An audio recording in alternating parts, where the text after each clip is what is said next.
people were saying, why didn't the boys contact the mom? Why didn't they contact police?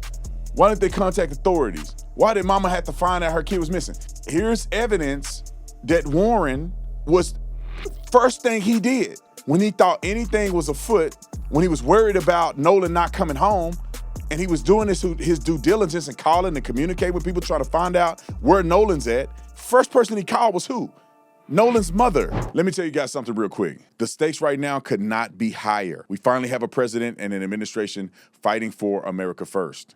But if conservatives get lazy, lose focus, and go to sleep behind the wheel, the same people who created this mess are waiting to get right back in the office and push their destructive agenda. That's why this fight is bigger than just voting.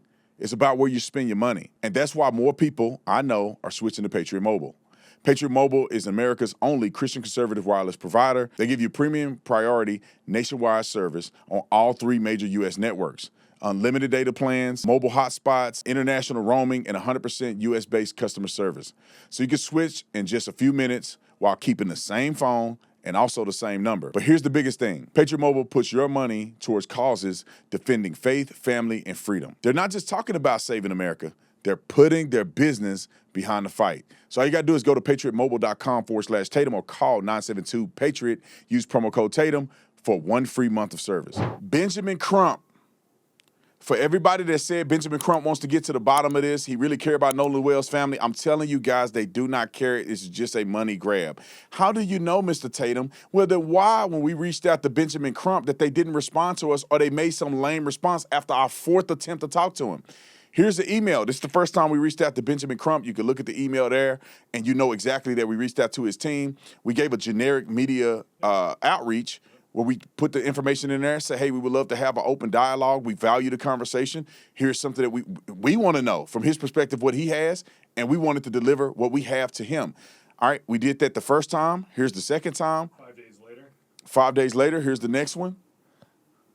What was that, a day after that? Yep. And then here's the fourth one. Yeah, the fourth one is 5:30 in the morning, and it's basically saying, hey, that's still... You go to the next one? Yeah, this is the first response I received, which is basically, or no, this is the final response where they basically say. Yeah, so the final response said, thank you for reaching out, interest in speaking with Benjamin Crump, right? Yep. So the thing is, we reached out to Benjamin Crump. We reached out to talk to Benjamin Crump. We didn't reach out to talk to the family. We only wanted to talk to Benjamin Crump. Put the thing back up there. And so as you can see on there, it says, at this time, the family is taking a break from media engagement as they continue to grieve and spend time together. Why are you talking about the family? I know they're taking a break. Benjamin Crump should be taking a break. He's the attorney. Correct. We only wanted to talk to him. They acknowledge the fact that you reached out and interested in speaking with attorney Benjamin Crump, but says that the family is taking the time apart. It's just a lame excuse for them not to engage with us. And people are running their mouth about whether or not they want to know the truth or not. We reached out to them plenty of times. And then we have Christina Wells, Nolan Wells' mom.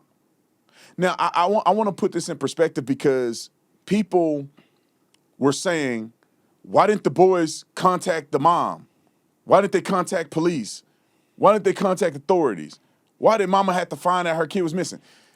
Here's evidence that Warren was first thing he did when he thought anything was afoot, when he was worried about Nolan not coming home, and he was doing his due diligence and calling and communicating with people trying to find out where Nolan's at. First person he called was who? Nolan's mother. On July the 4th at 11 p.m., he called her the first time, or 11:07, he called her the first time, and she picked up the phone and hung up in his face. And I think she did it because she didn't know who he was. He calls back a second time, and he had a 5-minute conversation with her, as you can see right here on the call log. And then immediately, after telling his mom, hey, we don't know where Nolan's at, have you heard from Nolan? Immediately afterwards, I think probably 2 minutes after. Yeah, scroll to the next one. Yeah, 13. So literally, after the 5-minute call, there was probably about a minute, give or take. So about a minute, Yeah. a minute or so after he had tried to communicate with Nolan's mom, who does he call? He called the Coast Guard. He called before Nolan's mother called, before any of the other friends, and I'm doing this in quotations, meaning that they are categorizing these people as his close friends. None of them called. None of them. I don't know if they didn't care or they just wasn't close enough to Nolan to notice that he wasn't coming to where they supposed to be at. He called the Coast Guard right here. It's also important to note that these are screen caps from Warren's phone sent to us directly. Yeah, the screenshots from Warren's phone sent to us directly. We saw them live, and then we took the screenshots to show you guys so you know that. And we blurred the numbers out because we don't want to put people's numbers out there online. But these are the actual phone call records. And then here is aerial view.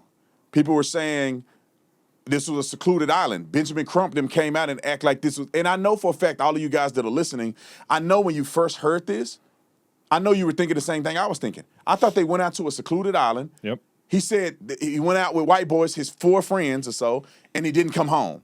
And somehow there was a girl that seen him, and as if it was, I don't know, 10, 15 people at this island or less. Mm-hmm. Look at this video.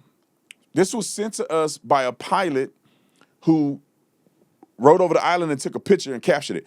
Every little dot that you see on the screen, which there has to be hundreds of boats on the top side, which is the northern side of Horn Island. And then there's probably about 30, 40 boats on the south side of Horn Island. And then all the streaking that you see inside of this picture, which could be another 40 boats or so, or maybe a little less than that. I mean, it could be like 20, 30 boats, are all boats that are coming and going from the island. You think thousands of people are there, hundreds of boats, saturated with people coming and going from the island. And so therefore, when you see Nolan and the friends say, people are coming and going. If you want to go and come, you can come with somebody, go back with another person. So you see the traffic of how many people are coming and going from this island. Nolan clearly could have went with somebody if he did not go with the people he came on the boat with. Something that's important to note as well is you said, the narrative is this is a remote island, like, in the middle of the ocean, very small. It is about, 10 to 12 miles long. Yeah. And you can see it from shore. Like, you can visit, without binoculars, you can see the island. Yeah, where we were staying, when we went to Mississippi, we could see it in the distance. Yep. You can see about 7, 8 miles out. We were a lot closer to the island than they were when they docked and came in. Here's another item of evidence that I think is important for us to debunk, and that is this photo right here. People are still using the photo. Some nut job on Instagram the other day, and I don't know why people still follow these people because they're liars and they're evil. Because Nolan, or not Nolan, but Warren was on my podcast and said, hey, I was the guy that had my arm around Nolan in this picture, which tells you that how close friends they were. Yep. This is a week before at an event, and Nolan is out there with all his white friends. And they were saying, oh, this was the day of. Benjamin Crump pushed that this was the day of. Yes. And here's a screenshot of the actual incident, time-stamped by the guy who actually took the photo. And what does it say? June the 27th. At 11:58 p.m. Debunks the idea that this is somehow associated with the day he was killed or he died in a drowning or whatever happened to Nolan. And the other thing that's important, obviously we have the timestamp, but also, too, a lot of people were saying, the USA and the guy's chest hair. We talked. Nick and I actually sat with Warren at dinner, and we brought that USA chest hair stuff up. And based on what Warren said, which is they were so excited for the 4th of July, he preemptively did it as he's just excited. So people who say that that's clearly on the 4th of July, no, they were enthusiastic about this event for weeks. They had made mention that they had been excited about this from last year, yes, July the 5th. Yep. Meaning that the day after July the 4th, because they all went to the island last year together. Yes. But nobody's talking about that. All of a sudden, they went and killed him this year, but last year, they all went to the island, nobody mentioned it. Before we get into the Christine stuff that we're going to talk about, we were going to present some text messages from the Katie. The Katie that, everyone's talking about who was with Nolan, who was, people say maybe potentially last seen. We don't know. That's alleged. But we were going to show these text messages, but we decided what, Brandon? Well, we wanted to talk to Katie first. Yes. Because in due diligence, we spoke to all the other kids that were involved in this allegedly, and we actually had a sit-down interview with Warren and Tristan. And therefore, we feel very comfortable sharing the messages and stuff they gave us because we actually talked to them and got the context around it. And so we have the text messages from Katie. and I could give you a synopsis, but I didn't want to put it on the screen because I didn't want anybody taking her out of context or anything of that nature. If Katie wants to come forward and talk to us about it, we'll treat her with the same level of respect and dignity as everybody else, and then we'll present those at the time as evidence. We do have the text.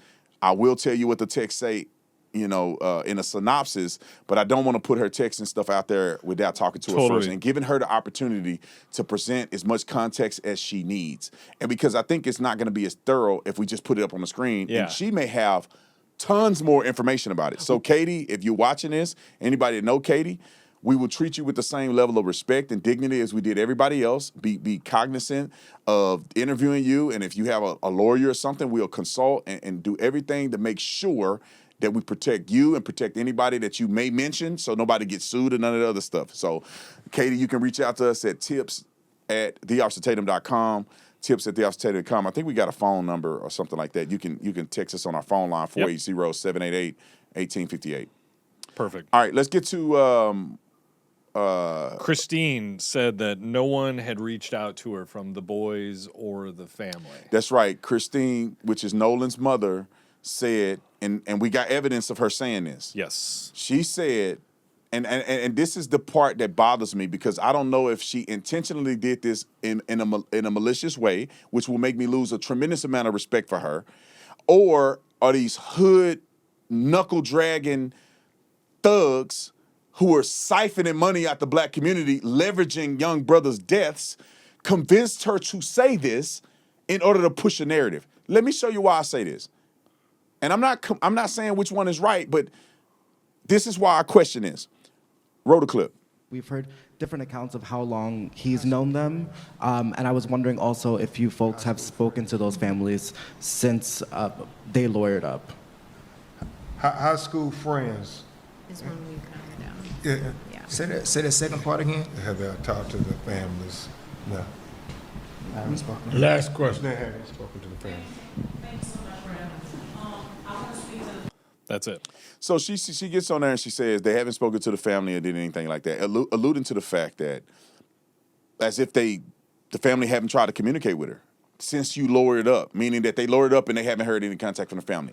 Well, here is Ashley Cole, the stepmama who's a judge is what they say, and she's a family law judge. She's not even a criminal judge. So, they want to make her out to be like she's going to interfere with the case. She don't have no leverage to interfere with the case, to be quite honest. But anyway, this is her, and we got this leaked to us, and so we have this information available. As you can see it, this has been verified. I saw it with my own eyes. And this is a message from Ashley Cole to Nolan's mother. And it says, Christine, this is Ashley Cole. If or when you ever want to talk to me, this is my number. This was on July the 7th. Correct. Now, the question is, if you want to know what happened to your son and you think that his friends are responsible, had any involvement, it would be conducive for you to say, let me talk to their mama and see what they're talking about. Because she is offering to communicate even though they have lawyers. Yes. And the thing is, the boys didn't lawyer up immediately. Warren had a lawyer before anybody else, but the rest of the boys did an interview, equivalent of a polygraph test, all with no lawyers. Mm-hmm. So they act like they all lawyered up. That's not what happened. And then, even if they lawyered up, the mom said, come talk to me. Yes. And what did she do? She don't say anything. And then she had to make a correction. Yes. A few days later, roll it. But the parents, again, they've offered, and I need to correct myself because I think yesterday in one of the interviews, I think I said that maybe none of them, I want to say 2 or 3 of them have reached out. Just the first one expressing her condolences, another one just saying, hey, give me a call if and when you're ready type of deal. And then another one just, sorry for your loss, but hey, we need to talk type of thing. And you know what? What? It hasn't, are we at a week? My brain is mush. We're all over the place emotionally. This has been a difficult situation. I cannot express how hard this has been on not just us as parents, but also his siblings. But they got bald head milk dud down there that could communicate. Why don't they have them talk to their lawyer? Why don't they communicate that? So you telling me, this is the part that make me mad, and this is why I question them sometimes, that this is another money grab situation. If my son was killed or dead, Sure. and these are the last boys that's with him, they clearly are friends. Yeah. The parents don't seem to be hiding anything because they're trying to reach out. Right. They right. gave condolence and they saying, let's talk. One parent said, we need to talk. Yes. What do you want to talk to me about? Well, you may know what happened to my son. So let me talk to you and see what you got. But no, I don't want to talk to them. Well, also too, you would do your due diligence as a parent to turn over every stone possible. Let me talk to these people and Yeah. see what they got to say. Because if they coming forward to me, I ain't got to chase them down. Yeah. Then maybe maybe they got something I don't know. Yeah. And Maybe also, they're willing to share some text or share some video or give me some context, because they're out here right now saying, we don't know what happened. The boys, he left with the white boys and then came back dead. And, I don't know what happened. It's like, ma'am, are you saying a couple days ago parents have been reaching out to you? Right. Why would they reach out to you? They kill your son. Yeah. Like you wouldn't, if you were hiding something, the last. Man, if I killed if somebody, I'm going to get a lawyer and you ain't going to hear from me. Gone. But Yeah. these kids didn't even have lawyers and their parents are reaching out. Yep. All right.